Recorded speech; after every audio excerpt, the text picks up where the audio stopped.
আমাদের সংস্কৃতি, আমাদের সংস্কার সর্বদা থাকবে আমাদের সাথে। ভারতের মহান গ্রন্থ আর কাব্যের সম্পূর্ণ সংকলন। সাবস্ক্রাইব করুন তিলক। যদি আপনি কৌরবরাজ ধৃতরাষ্ট্রের কাছে অক্রূর মহাশয়কে আজই পাঠান, তবে মথুরার এত নিকট হওয়ার দরুন ওদের সেনা ঠিক সময় মতো এখানে এসে পৌঁছতে পারে। আমি এ বিষয়ে একমত মহারাজ। আমিও এ বিষয়ে একমত মহারাজ। আমিও এ বিষয়ে একমত মহারাজ। আমিও এতে একমত। যদিও আমার জামাতা মহারাজ পাণ্ডুর মৃত্যু হয়েছে, সেই জন্যে এখন আমার বিধবা কন্যা কুন্তির প্রভাব ওখানে কত আছে তা আমি জানি না। তবুও মহারাজ ধৃতরাষ্ট্র আর মহাত্মা ভীষ্মের ওপর আমার পুরো আস্থা আছে যে ওরাই ধর্মযুদ্ধে অবশ্যই আমাদের সাহায্য করবেন। সেনাপতি অক্রূর, আগে মহারাজ, আপনি এই মুহূর্তে ইন্দ্রপ্রস্থ রওনা হন আর শীঘ্র ফিরে এসে আমায় ওদের সিদ্ধান্ত অবগত করান। যেমন আপনার আজ্ঞা মহারাজ।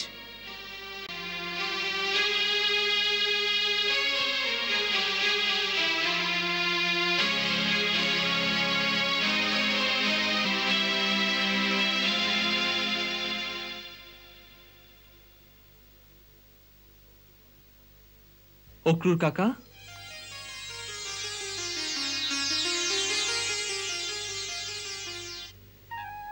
আজ্ঞা প্রভু। হস্তিনাপুর যাচ্ছেন? তবে সেখানে এক ছোট কাজ আমারও করবেন। বলুন, এমন কি কাজ প্রভু?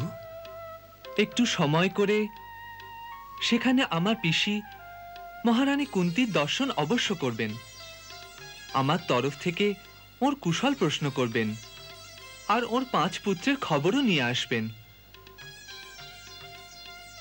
পিতার মৃত্যুর পরে যদি তারা নিজেদের অসহায় মনে করে, তবে তাদের বলবেন যে যতক্ষণ আমি এই ধরনীতে আছি ওদের চিন্তা করার কোনো আবশ্যকতা নেই। ওদের রক্ষার ভার আমার ওপর।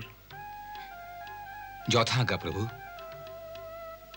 অক্রূর কাকা, আমি দেবরাজ ইন্দ্রকে প্রতিশ্রুতি দিয়েছি যে আমি থাকতে অর্জুনকে কেউ পরাজিত করতে পারবে না। তাই অর্জুন আর তার ভাইদের আমার তরফ থেকে সর্বপ্রকার আশ্বাসন দেবেন।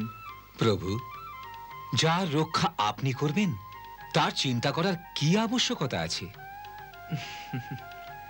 যান, আপনার যাত্রা সুখের হোক।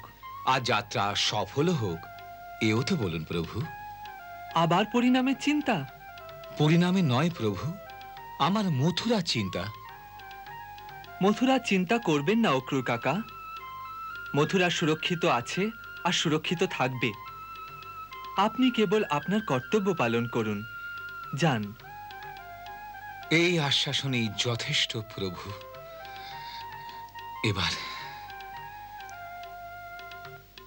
এবার আজ্ঞা দিন প্রভু।